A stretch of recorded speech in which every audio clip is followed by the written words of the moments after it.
నమస్తే అండి. ఈరోజు నేను ఉలవచారు చేస్తున్నా. దానికోసం ముందుగా ఒక కప్పు ఉలవలు తీసుకొని, ఇలా శుభ్రంగా కడిగేసుకొని, కావాల్సినన్ని నీళ్లు పోసుకున్నా అండి. ఉలవలకి మాత్రం మనం 1:3 రేషియోలో వాటర్ పోసుకోవాలి. ఎందుకంటే మనం ఎక్కువ ఆ ఉడికిన వాటర్‌తోనే మనం ఉలవచారు చేసేది చాలా టేస్టీగా వస్తది. తర్వాత చింతపండు ఒక నిమ్మకాయ సైజ్ అంతా తీసుకున్నా అండి. నేను చింతపండుకు కడిగి దానిలో ఉన్న సగం గుజ్జు కడిగాకే ఎళ్ళిపోద్ది. తర్వాత అది మిగిలింది. తర్వాత ఇట్లా శుభ్రంగా మెత్తగా ఉడకబెట్టుకున్నాను. చూడండి ఇట్లా వత్తగానే ఎంత మెత్తగా అయిపోతున్నాయో, ఈ మాత్రం ఉడికితే సరిపోతది. ఇంతకుముందు రోజుల్లో అయితే ఉలవచారంటే ఆ ఉలవలు ఉడకబెట్టిన నీళ్ళు వస్తాయి కదా, ఓన్లీ దాంతో మాత్రమే చేసేవాళ్ళు. కానీ ఇప్పుడు మనం అంతగానో ఉలవలు ఎవరు ఉడకబెట్టట్లేదు కాబట్టి ఆ ఉలవలే నేను కొంచెం చేసుకుంటున్నా. తర్వాత దీనిలోకి మసాలా అండి. ఎండుమిరపకాయలు ఒక 4, 5 కారంకి సరిపడా, ఒక పెద్ద స్పూను జీలకర్ర, తర్వాత వెల్లుల్లి, ఈ మూడేనండి, ఇంకేం వేయాల్సిన అవసరం లే. తర్వాత ఇట్లా మెత్తగా మిక్సీ పట్టుకొని ఈ మసాలా పక్కన పెట్టుకోవాలి. తర్వాత ఈ ఉలవలు మెత్తగా ఉడకబెట్టి పెట్టుకున్నా కదా, ఇదే ఉలవల్ని ఈ మిక్సీలో వేసుకొని, తర్వాత అదే వాటరు మనం సపరేట్‌గా తీసి పెట్టుకోవాలండి ఉలవలది. లేదంటే ఇదే ఉలవలతో పాటే ఆ వాటర్ పోసుకొని మెత్తగా ఇట్లా మిక్సీ పట్టేసుకోవాలి. చాలా మెత్తగా పట్టుకోవాలి. ఎందుకంటే మనకి ఉలవ చారు చేసినప్పుడు బాగా గుజ్జు గుజ్జుగా మనం ముద్దపప్పు చేస్తే ఎట్లా వస్తదో అట్లా రావాలన్నమాట.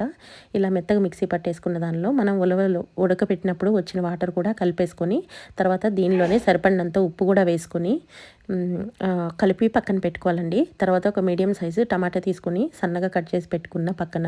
తర్వాత గిన్నె తీసుకొని దీనిలో సరిపడినంత ఒక 2 టీ స్పూన్ల ఆయిల్ అయితే సరిపోతుందండి. తీసుకొని జీలకర్ర, ఆవాలు, కరివేపాకు, ఎండుమిరపకాయలు, ఇంగువ వేసుకోండి, బాగుంటుంది.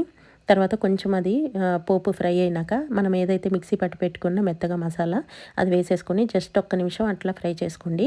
తర్వాత ఈ టమాటాలు సన్నగా కట్ చేసి పెట్టుకున్నవి కూడా దానిలో వేసేసుకోండి.